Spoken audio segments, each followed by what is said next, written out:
स्वागत है आपका यूपी टेट 2018 के हिंदी पीआईक्यू में। इसमें हम आपको 2018 के जो पेपर आए हुए हैं उसके बारे में हम विस्तार पूर्वक बताएंगे और जो क्वेश्चन पेपर लाए हैं उनको आपके सामने सॉल्व भी करेंगे। तो चलिए देखते हैं हमारे क्वेश्चन क्या कहते हैं। आज का जो पीआईक्यू है वो 2018 के पेपर को लेकर है। UP TET 2018 PIQ. तो यहाँ पे हमारा पहला प्रश्न है, कवि और उसकी रचना का कौन सा जोड़ा सही नहीं है। यहाँ पे सही नहीं है मतलब ये हमारा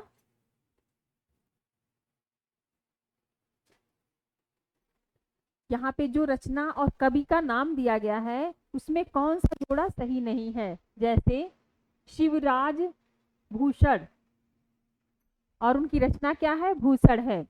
दूसरा है शब्द रसायन और उनकी रचना है देव। तीसरा परिमल रचना है सूर्य, अरे सॉरी, परिमल जो रचना है, सॉरी इसमें क्या है, शिवराज भूषण जो है रचना है और उसके जो कवि हैं वो भूषण हैं।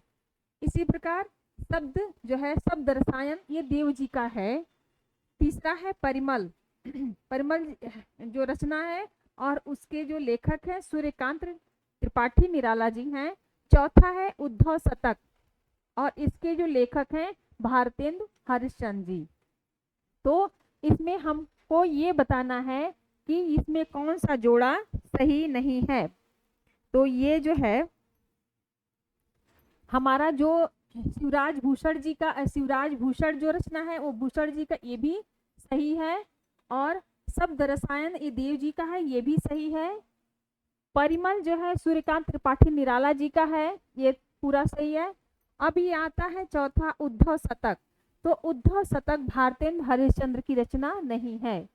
तो यहाँ पे हमारी ये क्वेश्चन हमारा नहीं की जगह पे ये सही है कि उद्धव शतक भारतेंद्र हरिश्चंद्र की रचना नहीं है। तो यह जो है रचना जगन्नाथ जगन्नाथ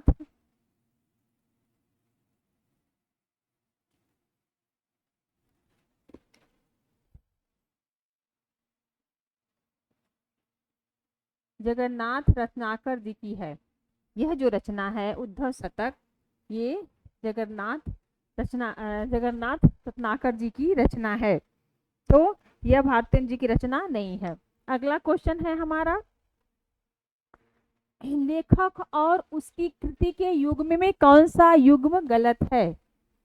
इसमें लेखक और उसकी कृति के युग्म में कौन सा युग्म गलत है। जैसे बोलगा, पहला है बोलगा से गंगा राहुल संकृतायन, ये रचना है और ये लेखक का नाम है। दूसरा है सूरज का सातवां घोड़ा धर्मवीर भारती। तीसरा है आर्याओं का आदि देश डॉक्टर संपूर्णानंद। और चौथा है दर्शन दिग्दर्श, यह रामचंद्र शुक्ल। तो इसमें बताना है कि इसमें जो है लेखक और उसकी जो कृति है इसमें कौन सा जोड़ा कौन सा युग्म गलत है। तो बोलगा से गंगा ये राहुल संकृतायन जी का है, ये सही है।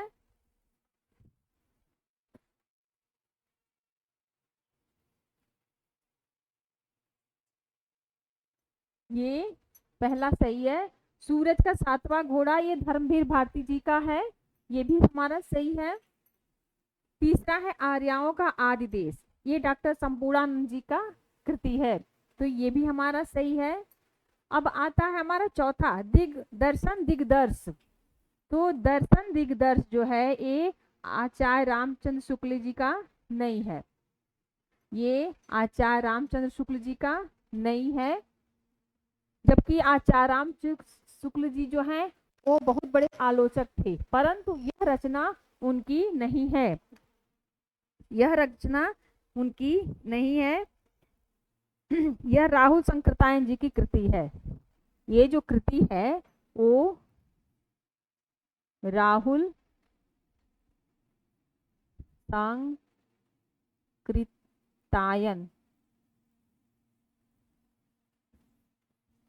राहुल संकृतायन जी की कृति है। दर्शन दिग्दर्शन ये राहुल संकृतायन जी की कृति है, ये आचार्य रामचंद्र शुक्ल जी की कृति नहीं है। तो हमारा चौथा यहाँ पे पूछ रहा है कौन सा युग्म गलत है, तो हमारा ये चौथा जो है ये गलत है। दिग्दर्शन रामचंद्र जी की नहीं है, राहुल संकृतायन जी की है। अब अगला देखते हैं क्या है हमारा, विराम चिन्ह की दृष्टि से कौन सा वाक्य अशुद्ध है। यहाँ पे विराम चिन्ह दिए गए हैं, कुछ वाक्य दिए गए हैं, उसमें विराम चिन्ह लगाए गए हैं। अब इसमें देखना है कि कौन सा चिन्ह इसमें अशुद्ध है। पहला है वह ईमानदार, परिश्रमी, कर्मठ और मृदुभाषी है। दूसरा, उसके पास धन, वैभव, नौकर चाकर आदि सभी कुछ था। तीसरा, हाँ मेरा यही विचार है। और चौथा, आप हमारे घर आना चाहते हैं तो आइए, ठहरना चाहते हैं तो ठहरिए। अब इसमें क्या पूछ रहा है हमारा, विराम चिन्ह। विराम चिन्ह की दृष्टि से कौन सा हमारा वाक्य अशुद्ध है, तो देखते हैं। पहला, वह ईमानदार है, परिश्रमी और कर्मठ और मृदुभाषी है। इसमें भी हमारा जो विराम चिन्ह और योजक चिन्ह है वो सही लगे हैं। उसके पास धन, वैभव और नौकर चाकर सब कुछ है, तो ये भी हमारा अशुद्ध की दृष्टि से शुद्ध है। हमारा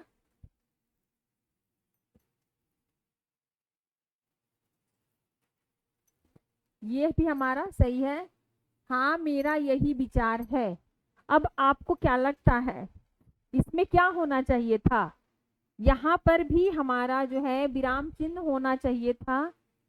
ये हमारा विराम चिन्ह यहाँ पे होना चाहिए था, यही हमारा विराम चिन्ह है। तो इसमें यहाँ पे हमारा विराम चिन्ह होना चाहिए था, जो नहीं है, तो हमारा क्या हुआ, अशुद्ध। ये हमारा विराम चिन्ह की दृष्टि से ये हमारा अशुद्ध है। आप हमारे घर आना चाहते हैं तो आइए, और ठहरना चाहते हैं तो ठहरिए। अब यहाँ पे भी बहुत सुंदर तरीके से ये विराम चिन्ह लगाए गए हैं। तो हमारे लगभग तीनों क्वेश्चन के विराम चिन्ह सही लगाए गए हैं, परंतु हमारा जो तीसरा है, हाँ मेरा विचार सही, मेरा यही विचार है, तो इसमें विराम चिन्ह नहीं लगा है। यहाँ पे जो विराम चिन्ह लगना चाहिए वो नहीं लगा है, तो यहाँ पे होगा हाँ मेरा यही विचार है।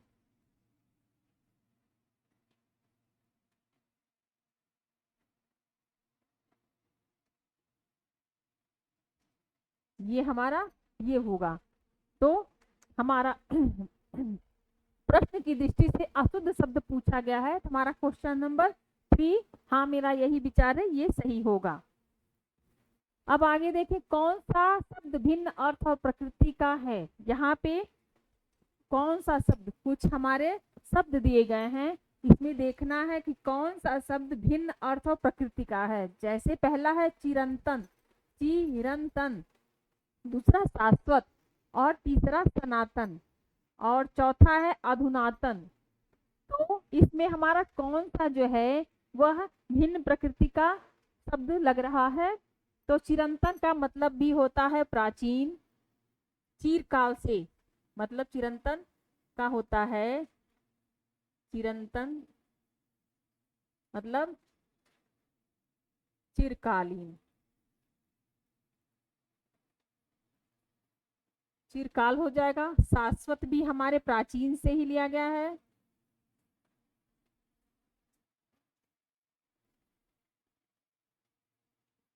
हमारा ये शाश्वत भी जो है वो प्राचीनता को दर्शाता है।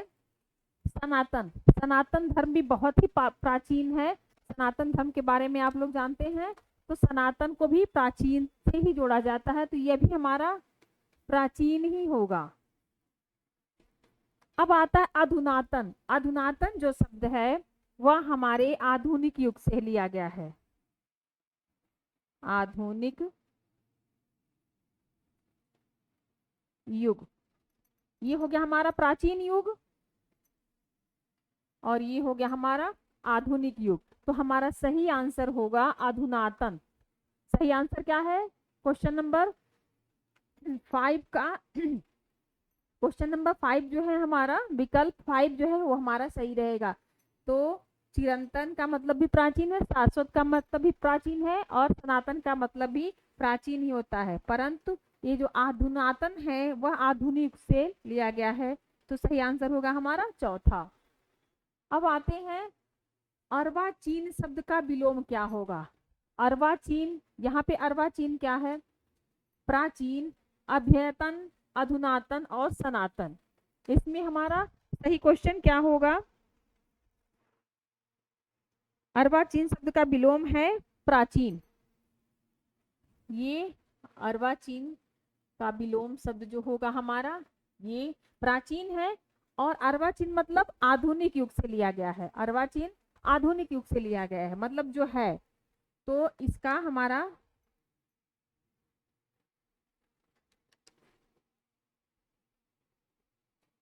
अर्वाचीन हो गया। तो सही आंसर हमारा हो गया विलोम शब्द अर्वाचीन का विलोम आधुनिक से, अरे वो प्राचीन से हो गया। सही आंसर हमारा होगा पहला। अब यहाँ देखिए व्याकरण की दृष्टि से कौन सा शब्द अशुद्ध है।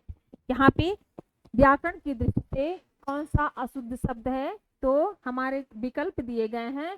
पहला विरहणी, दूसरा गृहिणी, तीसरा विभीषण और चौथा है जगत गुरु। तो हमारा गृहिणी भी जो है वो सही है, गृहिणी शब्द भी जो है वो सही है, विभीषण भी हमारा शुद्ध शब्द है, और जगत गुरु भी हमारा शुद्ध है। परंतु यहाँ जो विरहणी दिया है ये हमारा अशुद्ध है। विरहणी को ऐसे नहीं,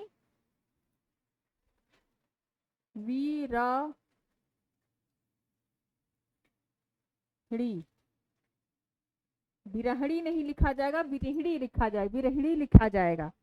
क्या शब्द है हमारा?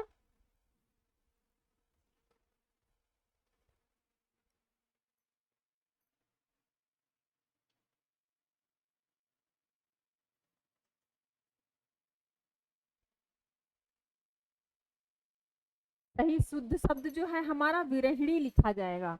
तो ये हमारे जो तीनों विकल्प हैं वो सही हैं, वह उनकी वर्तनी जो है वो शुद्ध है, परंतु विरहिणी का जो है शुद्ध वर्तनी विरहिणी होगा। तो हमारा सही आंसर होगा इसमें विरहिणी। इस पहला है विरहिणी, विरहिणी। अगला क्वेश्चन है हमारा, निम्न में से कौन सा युग्म गलत है?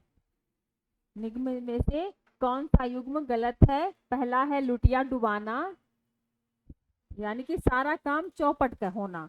दूसरा है सब्ज बाग दिखाना, मतलब हरा भरा करना। और तीसरा है मुट्ठी गरम करना, मतलब रिश्वत देना। चौथा है माई का लाल, मतलब साहसी होना। तो इसमें जो है कौन सा युग्म सही है ये देखना है। लुटिया डुबाना मतलब सारा काम चौपट करना, ये तो सही है, मतलब लुटिया डुबाना हम लोग कहते हैं तुमने पूरा लुटिया डुबा दिया, मतलब सारा काम जो है चौपट कर दिया। दूसरा दिया है सब्ज बाग दिखाना, तो सब्ज बाग दिखाना का मतलब यहाँ दिया है हरा भरा करना, परंतु ऐसा नहीं है। ऐसा इसका सही शाब्दिक अर्थ होगा कि बहला फुसला करके, बहलाना फुसलाना। सब्ज बाग नहीं, यहाँ पे बहलाना, बहलाना फुसला करके अपने काम को निकालना होगा। तो सही आंसर हमारा होगा कि लालच देकर बहकाना। यहाँ पे हम सब्ज बाग दिखाने से सही आंसर हो, सही आंसर होगा कि हम लालच दे करके उसको बहलाते हैं या फुसलाते हैं, काम निकालना हो गया। तो लालच देना या बहलाना या लालच देना।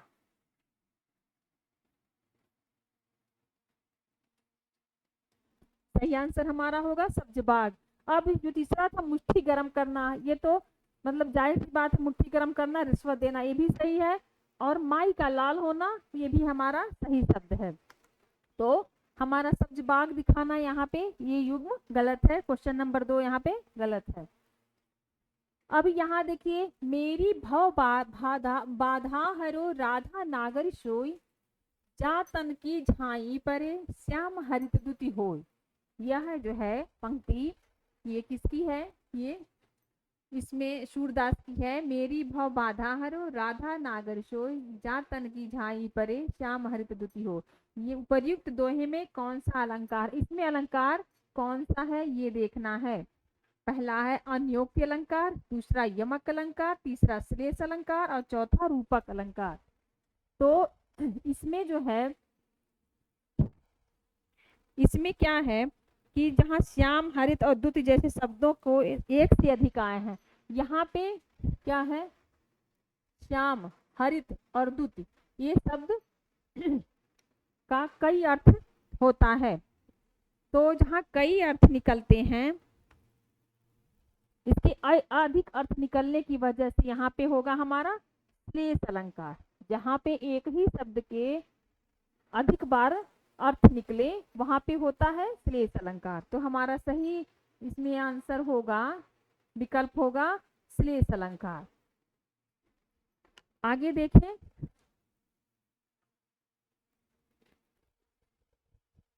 गौशाला में कौन सा समास है? यहाँ पे समास पूछ रहा है, तो गौशाला में कौन सा समास है? यहाँ पे है ये तत्पुरुष समास, दूसरा है द्वंद्व समास, तीसरा बहुब्रीहि समास और चौथा है द्विगु समास। तो गौशाला, गौ के लिए जो शाला है, यहाँ पे क्या है? गौ, गौ, गौ के लिए शाला, शाला। तो यहाँ पे क्या हुआ? यहाँ पे द्वंद्व नहीं है, बहुब्रीहि भी नहीं और द्विगु भी नहीं है। यहाँ पे जो है तत्पुरुष समास लगेगा। गौ के लिए जो शाला मतलब किसी के लिए, जहाँ के लिए आता है वहां पे होता है तत्पुरुष समास। अगला है हमारा,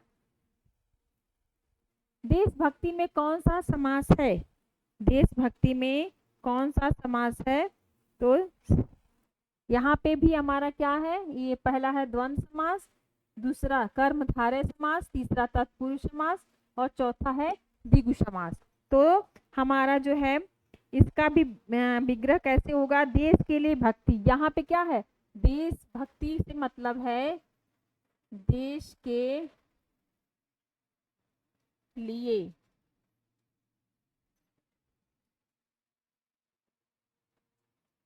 भक्ति। यहाँ पे क्या है? देश के लिए। यहाँ पे जो लिए शब्द आ रहा है, तो वहां जहाँ लिए आता है वहां पे होता है तत्पुरुष समास। तो सही आंसर होगा हमारा तीसरा, तत्पुरुष समास। अगला क्वेश्चन है हमारा, प्रागैतिहासिक में किस उपसर्ग का प्रयोग हुआ है? प्रागैतिहासिक में कौन सा उपसर्ग प्रयोग हुआ है? पहला प्राक, दूसरा प्राग, तीसरा प्रा और चौथा प्रागैति। इसमें कौन सा उपसर्ग है? तो पहला प्राक, पहला है प्राक, दूसरा प्राग और तीसरा प्रा और चौथा प्राग है। तो यहाँ पे क्या होगा हमारा? पहले हम इसको प्राग प्लस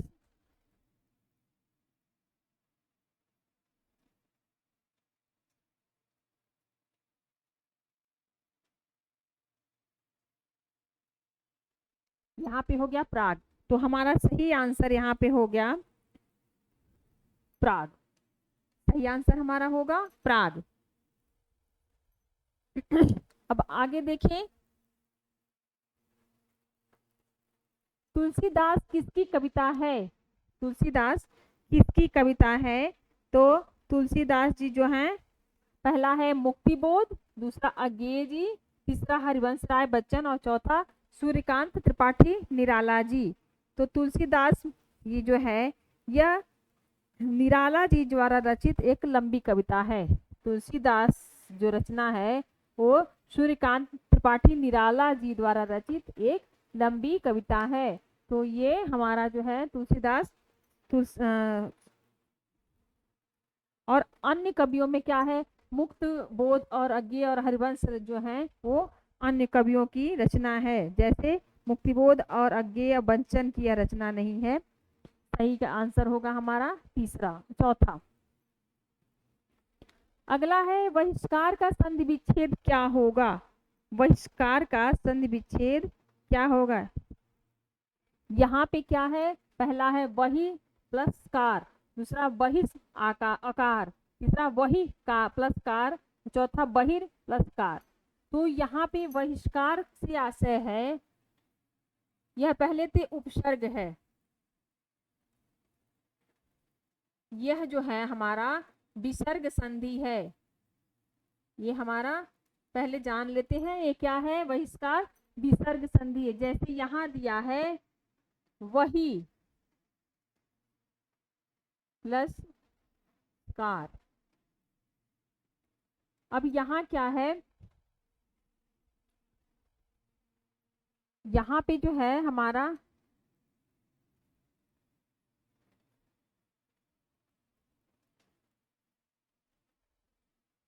यहाँ पे जो है हमारा वही कार, ये हमारा सही नहीं है होगा, वही कार ये भी सही नहीं है। और यहाँ पे आइए वही प्लस कार। अब वही में क्या है, पहले हम देखते हैं उपसर्ग। उपसर्ग जहाँ पे विसर्ग के बाद क आए, जब विसर्ग के बाद क आता है तो ये क जो है वो आधा खटकोड़ वाले ख में बदल जाता है। तो हम संधि में ये पढ़े थे कि विसर्ग के बाद अगर क शब्द आए तो हमारा जो है ये बहिष्कार का खटकोड़ वाले ख में बदल जाएगा। तो ये हमारा सही आंसर होगा बहिष्कार। सही आंसर हमारा होगा बहिष्कार। तो हमारा तीसरा जो है वो सही है। हमारा तीसरा जो है वही बहिष्कार, ये हमारा सही रहेगा।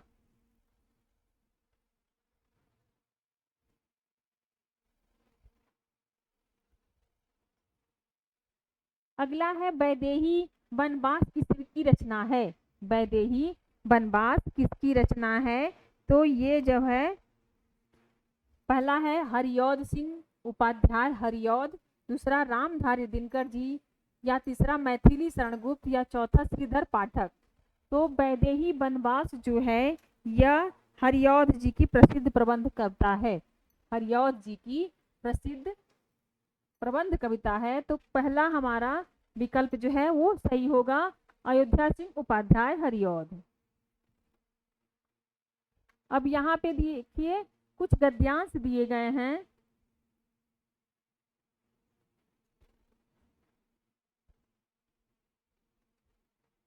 निम्नलिखित प्रश्नों के सही विकल्प छांटिए। स्पष्टता, आत्मविश्वास, विषय की अच्छी पकड़ और प्रभावशाली भाषा में अपने विचार और भावनाओं को व्यक्त करना ही संप्रेषण कला है, जो निरंतर अभ्यास से निखारी जा सकती है। एक दिन में कोई अच्छा वक्ता नहीं बन सकता तथा भाषा पर अनायास ही किसी की पकड़ नहीं हो पाती। इसी अभ्यास से स्वामी विवेकानंद ने जिस संप्रेषण कला का विकास किया था, उसने विश्व धर्म सम्मेलन में लाखों अमेरिका निवासियों को चकित और मोहित कर दिया। अब जो ये हमारा गद्यांश है इसी से हमारे क्वेश्चन भी है और विकल्प भी इसी में से हमको ढूंढना है। तो पहले हम अपने गद्यांश को ध्यान से पढ़ेंगे, तो हमें जब हम क्वेश्चन को देखेंगे तो क्वेश्चन भी इससे ही आएंगे और विकल्प भी इससे आएंगे। तो पहले हमको गद्यांश को अच्छे से पढ़ लेना है। आपको समझ में नहीं आए तो एक बार नहीं, दो बार नहीं, 3 बार पढ़िए, परंतु हमारा क्वेश्चन और आंसर दोनों इसमें से ही मिलेगा। अब हमारा जो है ये गद्य था। अब हम अपने क्वेश्चन की तरफ चलते हैं। अब देखते हैं कि इसमें से हमारे उस गद्य से क्वेश्चन और विकल्प दोनों मिलते हैं या नहीं। पहला है संप्रेषण कला क्या नहीं है। संप्रेषण कला क्या नहीं है? तो पहला है अलंकरण, दूसरा आत्मविश्वास, तीसरा प्रभावशाली भाषा और चौथा विचार और भावनाओं को व्यक्त करना। तो यहाँ पे संप्रेषण का मतलब होगा आत्मविश्वास, फिर होगा प्रभावशाली भाषा और चौथा होगा विचारों और भावनाओं को व्यक्त करना। तो हमारा जो इसमें क्या नहीं, संप्रेषण में क्या नहीं होगा, कौन सी कला नहीं होगी, वो होगी हमारी अलंकरण। संप्रेषण में अलंकरण कला नहीं होती है, उसमें जरूरी क्या है, आत्मविश्वास, प्रभावशाली भाषा और विचारों और भावनाओं को व्यक्त करना। तो सही आंसर हमारा इसमें होगा अलंकरण। अब यहाँ देखें, संप्रेषण कला का विकास किससे होता है? यहाँ पे पूछ रहा है संप्रेषण कला का विकास किससे होता है? पहला अभ्यास, दूसरा भाषण, तीसरा अनायास और चौथा विषय की अच्छी पकड़। तो हमारा सही आंसर होगा अभ्यास। संप्रेषण कला का निरंतर विकास जो है वह अभ्यास से होगा। अगर हम अभ्यास किसी भी चीज के लिए नहीं करेंगे, अगर जैसे पढ़ने की ही बात हो रही है तो हम एक बार ऐसे देखें और हम सोचे कि हम एग्जाम में पास हो गए क्योंकि हमने ये चैप्टर देख लिया, तो ऐसे नहीं होगा, हमें निरंतर अभ्यास करना होगा। तो यही बात इसमें भी है, संप्रेषण कला का विकास किससे होता है? अभ्यास से होता है। अगला क्वेश्चन है, निम्न में से संयुक्त व्यंजन कौन सा नहीं है? इसमें निम्न में से संयुक्त व्यंजन कौन सा नहीं है? पहला ए, दूसरा छ, छत्री का छ, तीसरा त्र और चौथा ज्ञ। तो हमारा जो सही आंसर होगा ए। ये जो है वो संयुक्त व्यंजन में नहीं आता है, बाकी ये तीनों संयुक्त व्यंजन में आते हैं। अगला है, मृत्युंजय पद में कौन सा समास है? मृत्युंजय पद में कौन सा समास है? मृत्युंजय पद में कौन सा समास है? पहला द्विगु समास, दूसरा कर्मधारय समास, तीसरा बहुब्रीहि समास और चौथा द्वंद्व समास। तो मृत्युंजय में क्या है? मृत्यु पे जो विजय प्राप्त कर ले, मृत्यु पर जो विजय प्राप्त कर ले, अर्थात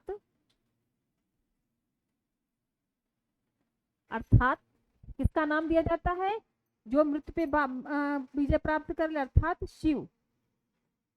यहाँ पे मृत्युंजय से आशय शिव को दिया गया। शिव जी जो है वो मृत्यु पे, उनको कहा जाता है कि ना ही उनका जन्म हुआ है ना ही मरण है। तो हमारा इसमें क्या होगा? मृत्यु पे जो विजय प्राप्त कर लिया, यहाँ पे होगा हमारा बहुब्रीहि समास। बहुब्रीहि समास यहाँ पे क्या है? मृत्यु को जीतने वाला अर्थात शिव जब किसी पद के तीसरे विशेष अर्थ का की ओर।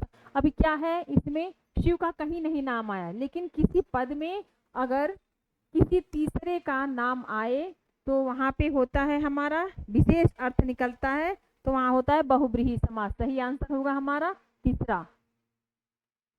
अगला है, अलंकार में किस उपसर्ग का प्रयोग हुआ है? अलंकार में किस उपसर्ग का प्रयोग हुआ है? पहला है अल, दूसरा है अल, तीसरा है अलन, चौथा है अलम। तो अलंकार में हमारा जो उपसर्ग है वह है अलम।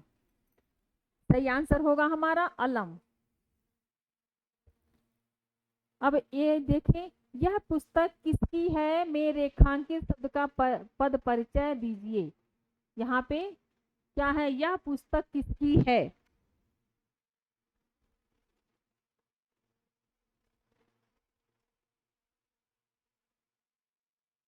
यहाँ पे क्या है? यह पुस्तक किसकी है? में रेखांकित शब्द का पद परिचय दीजिए। सार्वजनिक विशेषण पुस्तक विशेष एक वचन स्त्रीलिंग, सर्वनाम, दूसरा सर्वनाम एक वचन स्त्रीलिंग, तीसरा है गुणवाचक विशेषण पुस्तक की विशेष एक वचन और चौथा है संबोधन अभिव्यक्ति। तो हमारा यहाँ पे क्या होगा? सार्वजनिक। हमारा जो सही आंसर होगा सार्वनामिक विशेषण पुस्तक विशेष एक वचन स्त्रीलिंग। तो यह पुस्तक का जो सही विकल्प है वो पहला है सार्वनामिक विशेषण पुस्तक।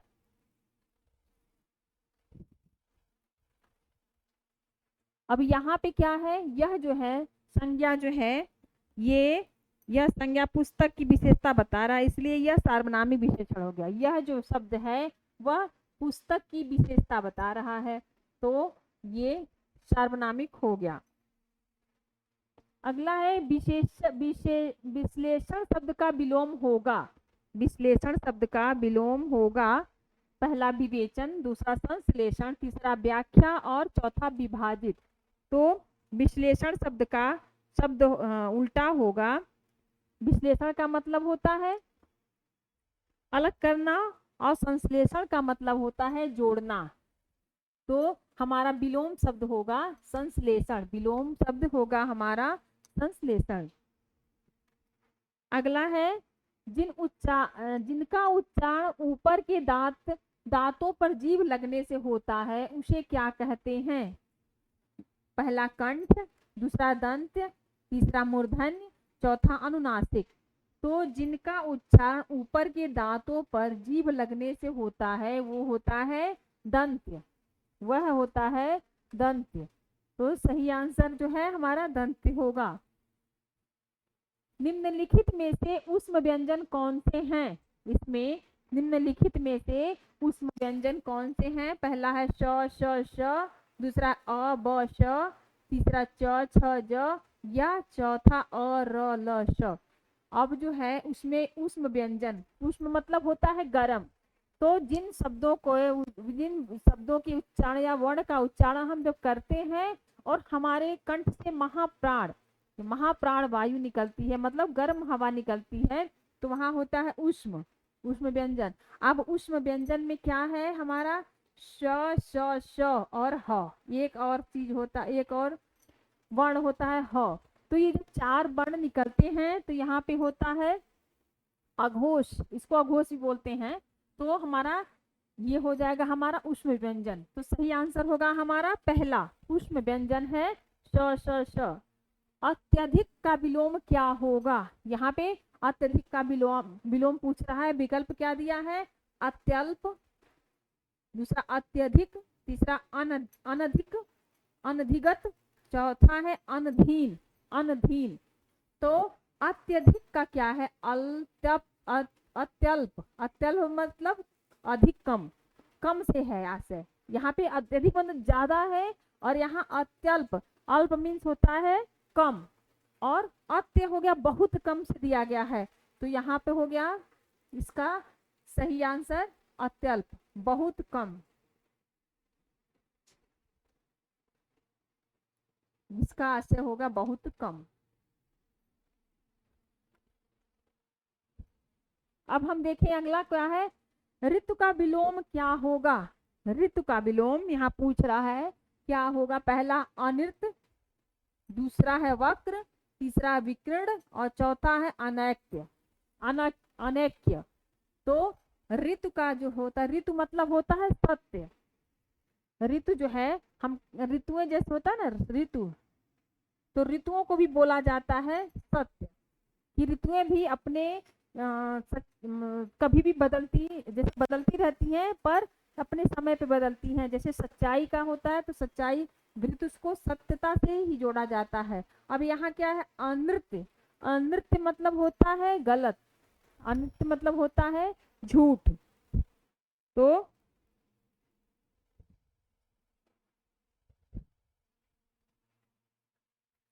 यहाँ पे अनृत्य जो है असत्य से लिया जाएगा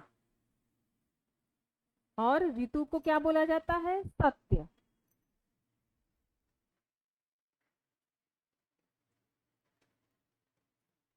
ऋतु मतलब सत्य होता है। तो सही आंसर होगा हमारा पहला। अगला क्वेश्चन है संकल्प शब्द में उपसर्ग बताइए। यहाँ पे संकल्प शब्द दिया गया है, अब उसका उपसर्ग क्या होगा? तो पहला है सम, दूसरा सक, तीसरा है सन और चौथा है संक। तो हमारा सही आंसर है यहाँ पे देगा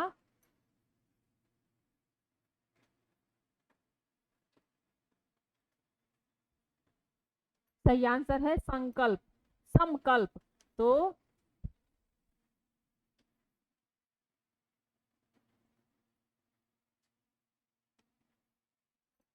हमारा जो है सही आंसर होगा पहला सम। सही आंसर होगा पहला का सम।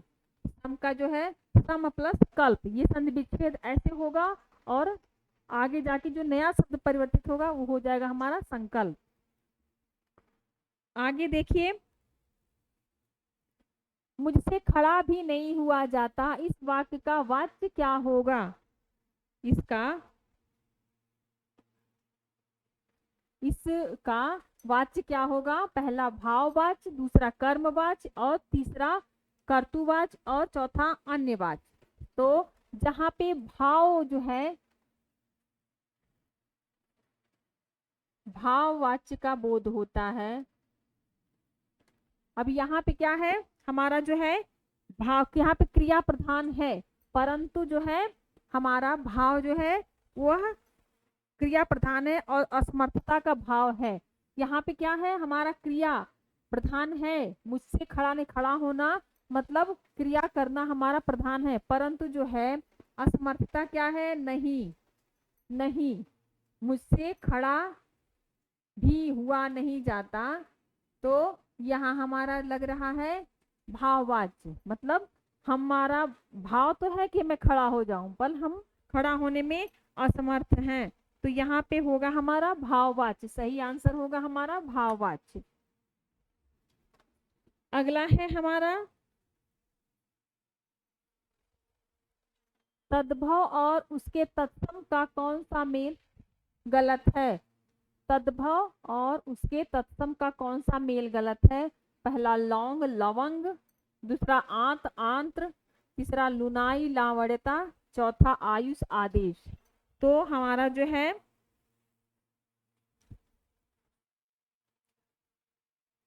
तीसरा जो लुनाई और लावण्यता है ये हमारा गलत है। अब गलत क्यों है? कि लुनाई का तत्सम शब्द लवणता होती है, इसका जो तत्सम शब्द है लुनाई, लुनाई का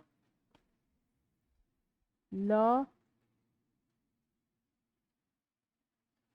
ये शब्द होगा। अब इसमें क्या दिया? लवणता दिया है और इसमें लावण्यता दिया है, तो हमारा जो सही आंसर होगा तत्सम का मेल वह,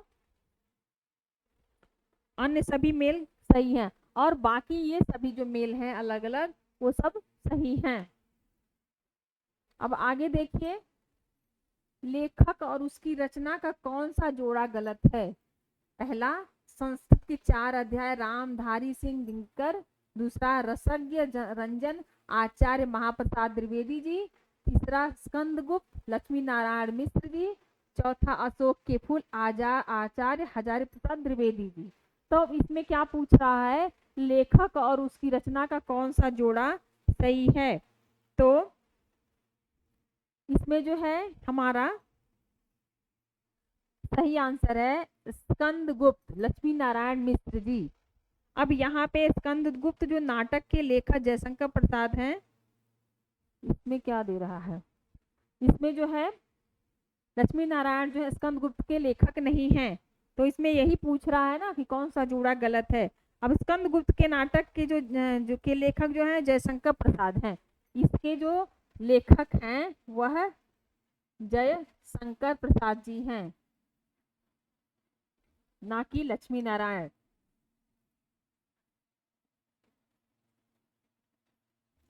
स्कंदगुप्त के जो लेखक हैं वह हैं जयशंकर प्रसाद जी और इसमें दिया गया है लक्ष्मी नारायण जी हैं।